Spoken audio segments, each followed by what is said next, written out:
सचिन वाझे यांनी IPL सट्टा माफियांकडे छापाची कारवाई टाळण्यासाठी 150 कोटींची लाच मागितली होती। बुकिंगशी वाझेचे बोलणे झाल्यानंतर वाझेला या 150 कोटींमध्ये आमचा वाटा किती असा सवाल वरुण सरदेसाई यांनी केल्याचा धक्कादायक गौप्यस्फोट भाजपा आमदार नितेश राणे यांनी पत्रकार परिषदेत केला। वाझेची वकिली संजय राऊत यांच्यासह मुख्यमंत्री ठाकरेंनी केली होती। वरुण सरदेसाईचे CDR NIA ने तपासले तर वाझेचा गॉडफादर कोण आणि मास्टरमाइंड कोण हे उघड होईल असा हल्लाबोलही आमदार नितेश राणे यांनी केला। वाझेला ज्या दिवशी अटक झाली त्या दिवशी सकाळी वाझे उपनगरातील शिवसेनेच्या कोणत्या नेत्याला भेटला होता याचाही तपास करावा अशी मागणी आमदार नितेश राणे यांनी केली। पाहूयात काय म्हणालेत नितेश राणे। आता जो काही राज्यासमोर जो काही विषय किंवा देशासमोर जो काही विषय गाजतोय, एक साधा API जेव्हा एवढं मोठं पाऊल उचलतो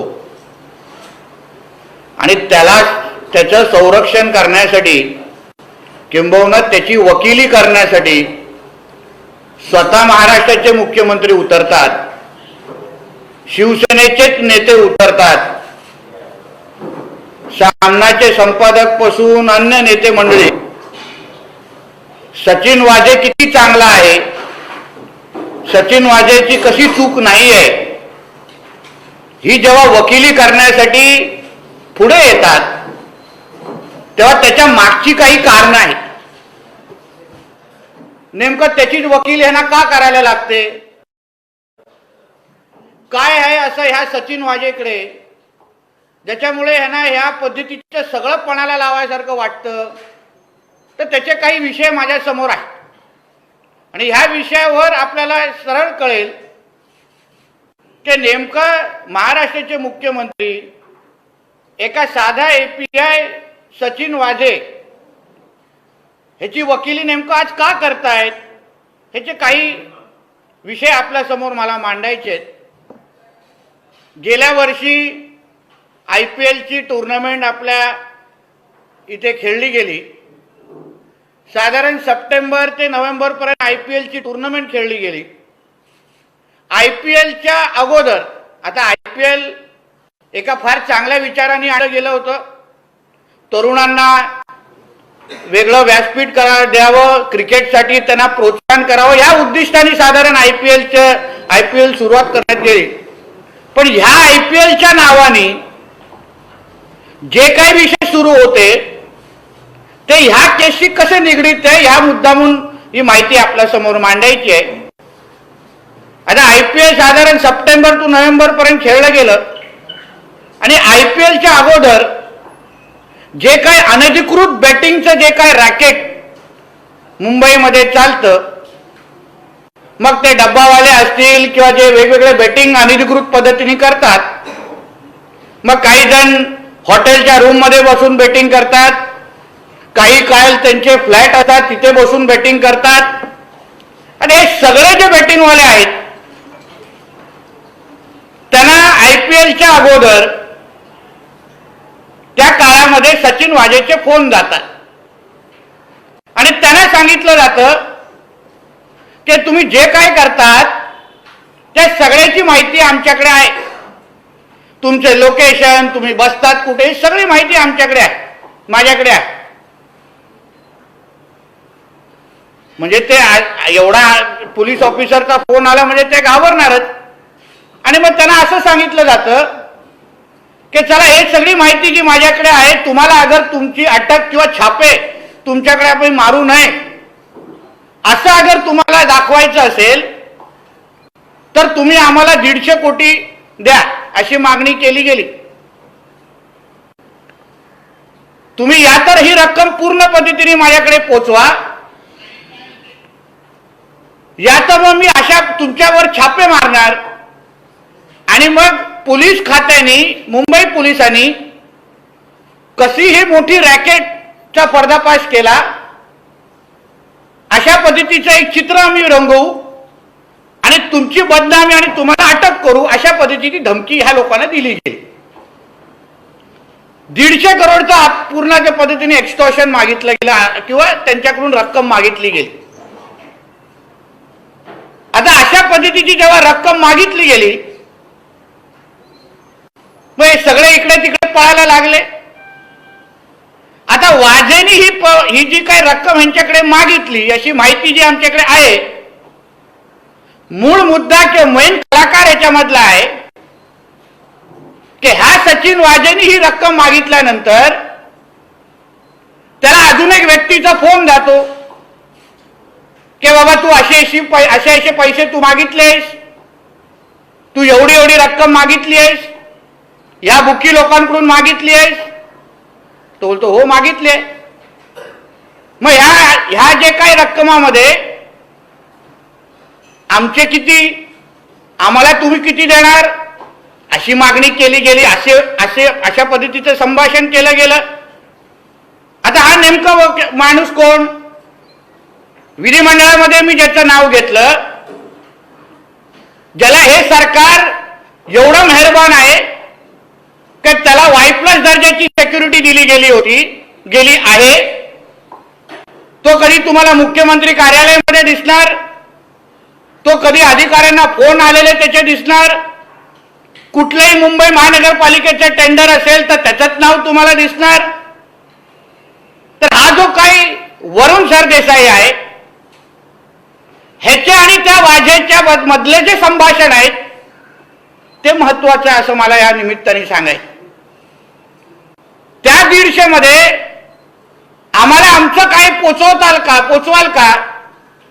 हे जे काही संभाषण या दोघांमध्ये झालेले आहेत, आमची अशी मागणी असेल की हे संभाषणाबद्दलची माहिती न्यायाने घ्यावी.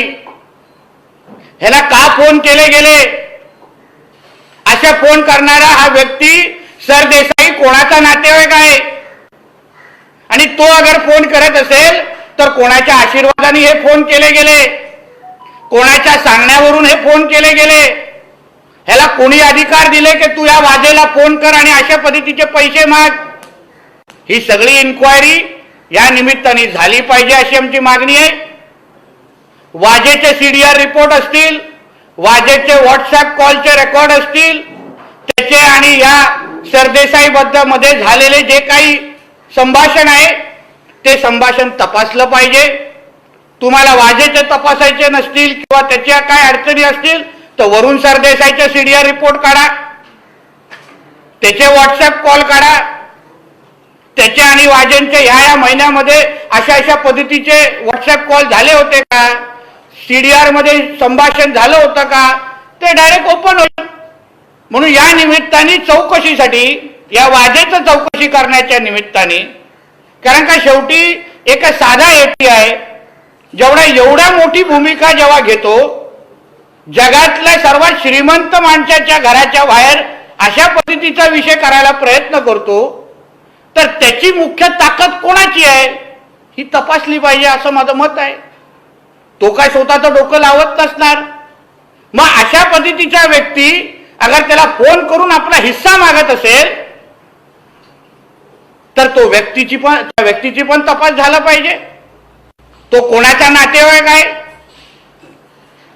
त्याचाही तपास झाली पाहिजे. म्हणून हे जोपर्यंत होत नाही तोपर्यंत वाजेच्या मागचा मास्टर माइंड कोण, वाजेचा गॉडफादर कोण, वाजेचा मायबाप कोण हे आपल्याला कळणार नाही. आणि हे जे काय नाव आहे सरदेसाई, वरुण सरदेसाई म्हणून, ह्यांना कोणी अधिकार दिले या लोकांना फोन करण्यासाठी? ह्यांना कोणी सांगितलं? ह्यांचे CDR रिपोर्ट का तपासले गेले नाहीये? ही सगळी हा तपास झाला पाहिजे असं माझं मत आहे. यासाठी न्यायाने याच्यामध्ये लक्ष घालावं, कारण का याही मागचे धागे दोरे कळतील की बाबा नेमकं महाराष्ट्राचे मुख्यमंत्री, सामनाचे संपादक हे ह्या वाजेची वकिली का करत होते, याचे उत्तर ह्याच्यामध्ये आपल्याला सापडतील. हा वाजे नेमकं एवढं का महत्वाचा?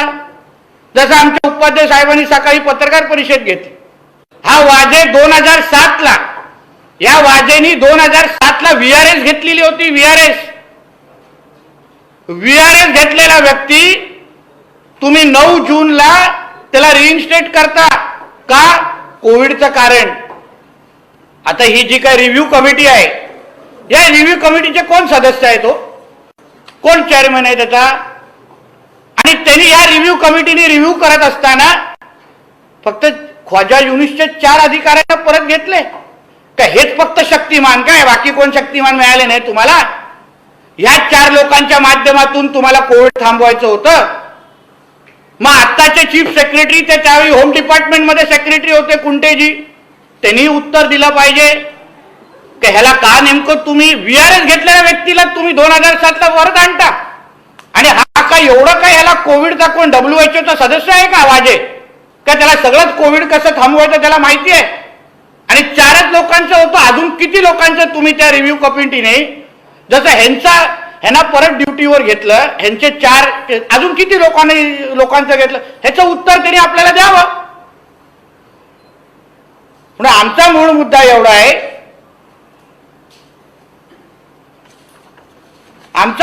एवढा आहे, की ही जी काही स्पेशल ट्रीटमेंट ही वाजेला नेमकं का भेटत होती? महाराष्ट्राचे मुख्यमंत्री पासून अन्य लोक वाजेला ज्या पद्धतीने प्रोटेक्ट करायचे होते, तर त्याच्या मागे वरुण देसाई आणि या सगळ्या गोष्टीचं लिंक तर नाही आहे ना? ह्यांचे काही संबंध वेगळे नाही आहेत ना? ज्यांचे हे नातेवाईक आहेत त्यांचा आणि अगर या वाजेचा एवढा संरक्षण असेल तर त्याचा तपास झाला पाहिजे असं माझं मत आहे. म्हणून ही माहिती बाहेर यावी, NIA कडे ही माहिती, NIA नी याबद्दलची चौकशी करावी, ह्यांचे सगळ्यांचे CDR रिपोर्ट तपासावे. हे वरुण देसाईंचे CDR रिपोर्ट असतील, त्यांचे व्हॉट्सअप कॉल असतील, वाजेंचं आणि त्यांच्यामध्ये असलेलं आपसात असलेलं कनेक्शन असेल, या सगळ्याचा तपास व्हावा असं आम्ही आमच्याकडून मागणी करतो.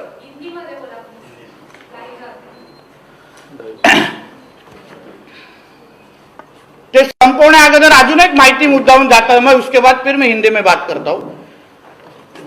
आता ही जशी या वरुण सरदेसाईंचा जो विषय आहे, तसंच वाजेंबरोबर एकाचं टेलिग्रामचे चॅट आहेत शिवसेनाच्या नेत्याचे. उपनगराचा तो नेता आहे, ते नेमकं वाजे बरोबर असलेले टेलिग्रामचे चॅट कोणाचे? कारण की त्या घटनेच्या अगोदर त्याचे काही चॅट आहेत. तो ज्या दिवशी अटक झाला, त्यांना ज्या दिवशी अटक केली गेली, तो सकाळी 11 वाजता नेमकं कुठल्या शिवसेना नेत्याला भेटलेला? कुठल्या शिवसेना नेत्याबरोबर जो उपनगरातला त्यांचा नेता आहे त्याच्यावर त्याचे टेलिग्राम चॅट आहेत, हेही तपासलं पाहिजे. आता हिंदी में बोलतो कि सचिन वाजे का ये जो केस है, सचिन वाजे का गॉडफादर कौन? सचिन वाजे के लिए महाराष्ट्र के मुख्यमंत्री CM इतनी वकीली क्यों कर रहे हैं? इस तरीके का जो सवाल सब जगह पूछा जा रहा है, उसके बारे में मेरे पास जो मालूमात है, जो मुझे ऐसा लगता है कि NIA ने इसका इन्वेस्टिगेशन करना चाहिए.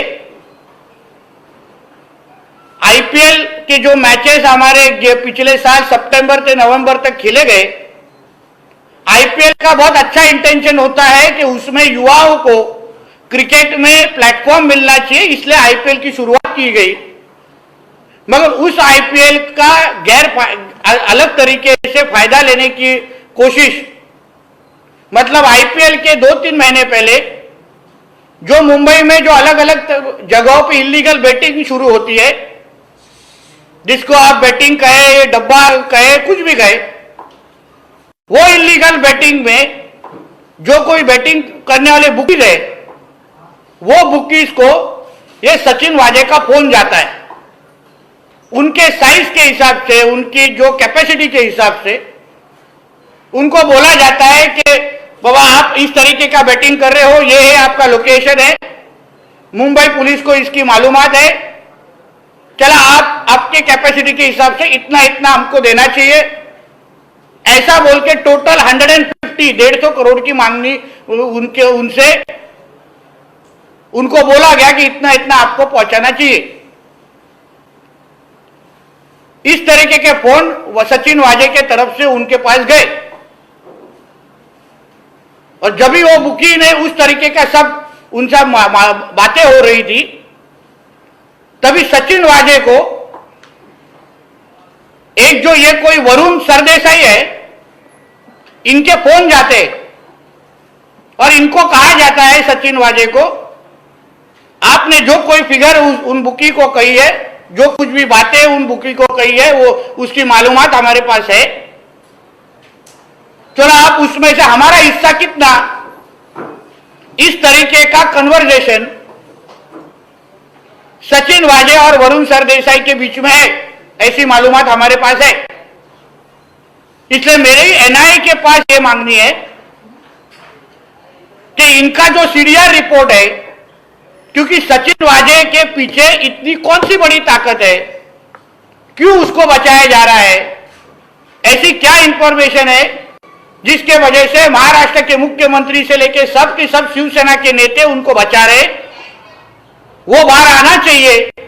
इसके लिए ये लिंक को इन्वेस्टिगेशन करना मेरे हिसाब से बहुत जरूरी है, क्योंकि जिस तरीके से वरुण सरदेसाई और इनके बीच में फोन कॉल हुए, अभी ये वरुण सरदेसाई किसके रिलेटिव है, इनको महाराष्ट्र के सरकार ने इनका कोई भी किसी भी तरीके का थ्रेट नहीं होने के बावजूद इनको वाई प्लस की सिक्योरिटी दी है।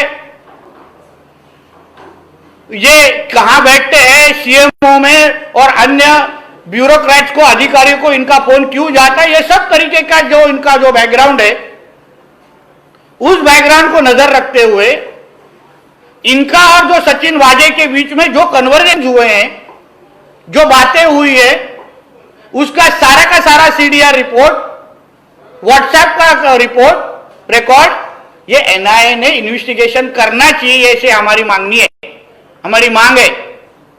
क्योंकि इससे ही मालूम पड़ेगा कि एक सादा एपीआई जब इतनी बड़ी हिम्मत करता है कि मुकेश अंबानी जी के घर के बाहर अगर वो इस तरीके की हरकत करता है, तो उसका गॉडफादर कौन, उसका मास्टरमाइंड कौन, इस तरह तक अगर अपने को जाना है, तो ये लिंक का इन्वेस्टिगेशन होना, ये मेरे हिसाब से बहुत इंपॉर्टेंट है, जरूरी है।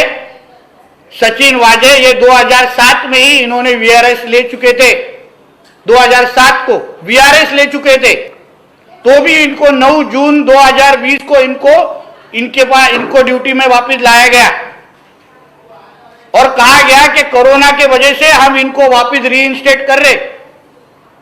तो मेरे कुछ सवाल ऐसे हैं, तो ये जो रिव्यू कमेटी जो बैठती है, ये रिव्यू कमेटी के पास किसका एप्लीकेशन आया था, वाजे को, सचिन वाजे को वापस ले, इस तरीके का एप्लीकेशन होम मिनिस्टर के पास आया था या चीफ मिनिस्टर के पास आया था, इसका सवाल, इसका जवाब हमें चाहिए। अभी के चीफ सेक्रेटरी कुंटे जी तभी के होम डिपार्टमेंट में थे, तो उनका मालूमात है कि इनका एप्लीकेशन किसके पास आया था। रिव्यू कमेटी के पास जब वाजे का एप्लीकेशन आया, तभी और कितने लोगों का एप्लीकेशन आया कि यही इसको ही स्पेशल ट्रीटमेंट दी गई। हमारे इंफॉर्मेशन के हिसाब से खाजा यूनिस के जो चार ऑफिसर थे, उन्हीं को वापस रीइंस्टेट किया गया, उसमें ये सचिन वाजे है। तो ये रिव्यू कमेटी ने क्या देख के, क्योंकि क्या ये 4 ही जन को लेना है, बाकी किसको लेना नहीं, ये 4 ही जन शक्तिमान है जो ये कोविड को दूर कर सकते हैं, बाकी किसमें कैपेसिटी नहीं है, ऐसा महाराष्ट्र सरकार को कहना है क्या, ऐसा महाराष्ट्र या ऐसा इस रिव्यू कमेटी का कहना था क्या, तो उसका जवाब रिव्यू कमेटी ने देना चाहिए, ये इंफॉर्मेशन बाहर आनी चाहिए।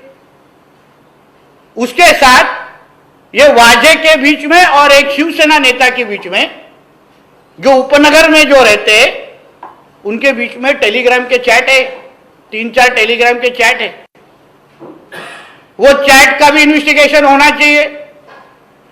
वाजे जिस तारीख को अरेस्ट हुआ, उस सुबह 11 बजे वो कौन से शिवसेना लीडर को मिला था, उसका भी इन्वेस्टिगेशन होना चाहिए।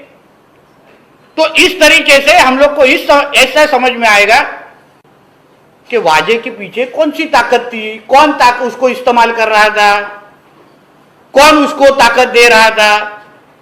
क्योंकि हमारे सीएम को तो लगता है कि वो बिन लादेन नहीं है, मगर 2 दिन के बाद तो टेररिस्ट एक्ट में उसका अरेस्ट हुआ, मगर बिन लादेन के ट्रैक पे तो है ना। और ये टेररिस्ट एक्ट में अरेस्ट होने वाला व्यक्ति को अगर महाराष्ट्र के मुख्यमंत्री प्रोटेक्ट कर रहे हैं, तो ये उसका कारण, असली कारण तो ये वरुण सरदेसाई तो नहीं है, ऐसा सवाल मुझे महाराष्ट्र सरकार को पूछना है। इसलिए मेरा कहना है कि एनआईए ने इस तरीके के लिंक को इन्वेस्टिगेशन करना चाहिए, जैसे हमको असलियत मालूम पड़ने को मदद हो। धन्यवाद। अभी सितंबर में आईपीएल शुरुआत होती है, सितंबर टू नवंबर आईपीएल खेला गया, फिनाले नवंबर में था, तो उसके पहले 2-3 महीने पहले की वो बात है। तो अगस्त होगा, जून होगा, जुलाई, उस बीच के जो सीडीआर रिपोर्ट है वो एनआईए ने इन्वेस्टिगेशन करना चाहिए। वो अभी नेता के नाम से अपना एनआईए के पास है। मैं आज आपको सिर्फ ट्रेलर दे रहा हूं, नाम के साथ 2 दिन के बाद आ जाएगा। तो यही सब, ये केस के बारे में इंफॉर्मेशन थी, ये मेरे को मालूम। ये जो मुकेश भाई के घर के बाहर जो इंसिडेंट हुआ, उस केस के बारे में वो चैट हुई है और वो सारा रिकॉर्ड अभी एनआईए के साथ है। मगर लिंक ऐसा है कि सिर्फ शिवसेना के लीडर ही क्यों उसको बचाने की कोशिश कर रहे हैं, उसके ही मुख्य शिवसेना के पक्ष प्रमुख ही क्यों आगे बोल रहे हैं कि इसको बचाओ, ये लादेन नहीं है। शिवसेना के लीडर टेलीग्राम चैट क्यों कर रहे हैं, शिवसेना के लीडर अरेस्ट के पहले उसको क्यों मिल रहे, शिवसेना को इतना क्यों इंटरेस्ट है उसके बीच में, इसका इन्वेस्टिगेशन होना चाहिए ना। ये वरुण सरदेसाई किसका रिलेटिव है, इसका इन्वेस्टिगेशन होना चाहिए ना। त्यांना कळलं म्हणून तर त्यांनी वजेंना फोन केला ना, त्यांना ती माहिती आली की बाबा असे फोन कॉल जात आहेत आणि असं मागितलं जात आहे, म्हणून ते सचिन वाजेला फोन केला आणि सांगितलं की बाबा आमचं काय, आमचे बुके कधी पोहोचवणार। तर ही माहिती त्यांच्याकडे असल्याशिवाय त्यांनी तो फोन का केला, म्हणून तो बोलतोय त्यांचे सीडीआर तपासा, त्या टायमाला त्या दोघांमध्ये संभाषण झालं होतं का, ते डायरेक्ट कळेल ना सीडीआर रिपोर्ट मधून। सरळ स्पष्ट आहे ना। अगर जे कोणाचे नातेवाईक जे आहेत, ते अगर ह्या अशा पद्धतीच्या एका टेररिस्ट ऍक्टिव्हिटीमध्ये असलेल्या माणसाशी संभाषण करतायत, त्यांची लिंक आहे, तर म्हणजे सचिन वाजेला का वाचवलं जातं हे डायरेक्ट लिंक नाही दिसत का। हे सरळ स्पष्ट आहे। त्यांना Y+ दर्जाची सिक्युरिटी का दिली गेली, अन्य प्रमुख आमच्या नेत्या मंडळांची सिक्युरिटी तुम्ही कमी करता, पण वरुण सरदेसाईला असायला Y+ द्यायची, असा का हो, काय एवढा स्पेशल आहे तो, तपास झाला पाहिजे ना। मला जी माहिती आली ते म्हणून तर मी तुमच्या माध्यमातून एनआयएला पोहोचवतोय। जी माहिती माझ्याकडे आज आली आहे ना, ती माहिती मी पोहोचवतोय, त्या हिशोबाने मी पब्लिक डोमेन मध्ये आणतोय। आता ह्याच्यात म्हणून तुमच्या जसं सांगतो की ह्यांनी एनआयएने तपास करावा का काय सीडीआर मध्ये आहे, त्यांच्याकडे यंत्रणा आहे, व्हॉट्सअप कॉल पण माहिती पडतील, सीडीआर पण माहिती पडतील, सगळी माहिती बाहेर येईल, म्हणून तपास करावा अशी आमची मागणी आहे। लिहू ना, पत्रही लिहिणार, माहिती त्यांना मागायला सांगणार। कारण का एक लक्षात घ्या की ही माहिती बाहेर येणं का गरजेचं आहे, कारण का एक साधा एपीआयच्या लेवलचा माणूस एवढा अगर मोठा धाडस आठवलीची अगर करत असेल तर त्याचा मागचा आशीर्वाद कोणाचा, हे ह्या प्रकरणातून पण काही गोष्टी स्पष्ट होत आहेत। कारण हे अगर एवढं साधं लिंक अगर एवढं एस्टॅब्लिश होत आहे, म्हणून आपल्याला प्रश्न विचारण्यासाठी आपण ओपन आहोत ना। आणि तुमचा पहिला जो मुद्दा असा आहे की बाबा जे आकडे जे बुकेंबद्दल आमच्या फडणवीस साहेबांनी जो उल्लेख केला, आता ह्या सरकारमध्ये तो एकच व्यवहार होत नसतील, ह्यांचे काय प्रकार आहेत, हे किती मोठे कलाकार आहेत ना, हे फार मोठे। असं मी माझ्याही विधिमंडळात भाषणात सांगितलं की या सरकारचे सर्वात जवळचे 2 आकडे आहेत, 5 आणि 8, 5 आणि 8च्या शिवाय हे पुढे हलतच नाहीत, तर मग त्याच्यातले काहीतरी प्रताप असतील। और सीएम एक आरोपी को क्यों डिफेंड कर रहे थे, इसका आज के मेरे स्टेटमेंट से आपको नहीं समझ में आ रहा है क्या। शायद फिर आप इनको पूछना चाहिए कि वरुण सरदेसाई किसका रिलेटिव है। ओपन एंड शट केस है ये। वो अभी हमारे वरिष्ठ लोग नेते हैं, हमारे देवेंद्र जी है, चंद्रकांत दादी, अभी इसको हम लोग को डीप तक जाना है, तो उसके लिए न्याय मिलने के लिए राज्यपाल महोदय होंगे या जिसके पास भी जाना, हम सब जगह जाएंगे। आप एक समझ के लीजिए, महाराष्ट्र के मुख्यमंत्री को आमिर खान के साथ फ्राइडे रात को खाना खाने का वक्त है, मगर पवार साहब को मिलने का वक्त नहीं है। हमारे पास ऐसी मालूमात है कि बुधवार से पवार साहब वक्त मांग रहे थे, जो आज मुलाकात हुई, मगर उस बीच में आमिर खान के साथ फ्राइडे रात को खाना हुआ, मगर पवार साहब को मिलने का वक्त नहीं था। अब इससे ज्यादा और क्या चाहिए एनसीपी और कांग्रेस को। आमची माहिती अशी आहे, बुधवारपासून माननीय पवार साहेब महाराष्ट्राची मुख्यमंत्रीची वेळ मागतायत जी आज जी भेट झाली, पण या 5-6 दिवसामध्ये आमिर खान बरोबर जेवायला मुख्यमंत्र्यांना वेळ आहे, पण पवार साहेबांना भेटण्याची वेळ नाही. ह्याच्यावरूनच कळतं की कोणाला किती महत्व आहे. पवार साहेबांवर बोलण्याचं एवढं माझी उंची नाही. माझ्याकडे जी माहिती आहे मी तुमच्याकडे पोहोचवलेली आहे, त्याच्याबद्दल प्रतिक्रिया आमचे वरिष्ठ नेते देतील ना. आपण आपल्या उंचीप्रमाणे नेम मारायला असू शकते असा माझा तो अंदाज आहे की त्याच विषयावर त्यांना चर्चा करायची होती, म्हणून ते बुधवारपासून. म्हणून तर आज लोकसभा सुरू आहे, म्हणजे तिथे संसदेचं अधिवेशन सुरू आहे, तरी पण पवार साहेब इथे येऊन अगर सीएमना भेटत असतील आणि त्यांच्या स्वतःच्या मंत्र्याची बैठक, म्हणजे काहीतरी महत्वाचं असणार ना. ओळखले जातात म्हणजे नाही आहेत काय? सांगा ना आता अजून किती हा बोलायचंय. ओळखले जातात हे काय? मी माझा तो नात्याक ओळखला जातो हे कुठलं वाक्य आहे? आता सरळ स्पष्ट याचं उत्तर त्यांनी द्यावं ना. मी काय सांगितलंय की या दोघांची लिंक तुम्ही तपासा. हा, आता वरुण सरदेसाईंना वाचवण्यासाठी आहे की 8 जूनला जे घडलं त्याच्या वाचवण्यासाठी हे त्यांनी आता उत्तर द्यावी आम्हाला. नाही, आता ती जी काय कंपनी आहे, जी काय कुठले इलेक्ट्रिक कॅरेजेस कालचं उद्घाटन मुख्यमंत्री महोदयांनी केलं असं आमचे त्यांच्या ट्विटरवर माहिती आली. त्या कंपनीबद्दल थोडी जेव्हा जी माहिती घेतली, आता काय जगात काही बनवायचं असेल तर 2च लोक आहेत, बाकी काय दुसऱ्या लोकांना काय कळतच नाही ना. काही बनवायचं असेल तर 2च लोक आहेत. आता याचा तो कदम, याचा तो डिनो, त्याच्याशिवाय हे राज्य पुढे हलतच नाही. म्हणजे उद्या अगर काही म्हणजे नवीन मोबाईल बनवायचा आहे, नवीन गाडी बनवायची आहे, कोणाला नवीन जीन्स बनवायची, ते एकच 2च लोक दिसतात. आता त्या ज्या कंपनीची माहिती घेतली त्याच्यात ते 2च भेटले. म्हणून मी बोललो की जगामध्ये असून दुसरं कोणच नाही, सर्वात सक्षम हे ते 2च आहेत. म्हणून त्याच दोघांना सगळं काय देण्याचं काम सुरू आहे. अभी एनआईए का इस्तेमाल देश को सुरक्षित करने के लिए किया जाता है. अभी संजय राउत जी को अगर इस तरीके का अगर बयान देना है ना, जो संसद में वो कुछ ये एमपी है, तो उनको एनआईए का क्या महत्व है ना, ये संजय राउत जी ने पहले उसका स्टडी करना चाहिए, फिर इस तरीके का स्टेटमेंट देना चाहिए. माहिती असल्याशिवाय आम्ही असं का बोलणार? आमचं काय म्हणणं आहे की अशा पद्धतीची माहिती आमच्याकडे आहे की अशा पद्धतीचे सीडीआर मध्ये असे कॉल झाले दोघांमध्ये, बरोबर. ती माहिती फक्त आता एनआयएने तपासावी. आम्ही त्यांच्याकडे माहिती दिली आहे. आता ते एवढे सक्षम लोक आहेत, ते निश्चित पद्धतीने त्यांची यंत्रणा आता 48 तासामध्ये एवढी जी माहिती बाहेर काढली आहे, मला विश्वास आहे आजच्या माझ्या माहितीनंतर लगेच माहिती बाहेर येईल.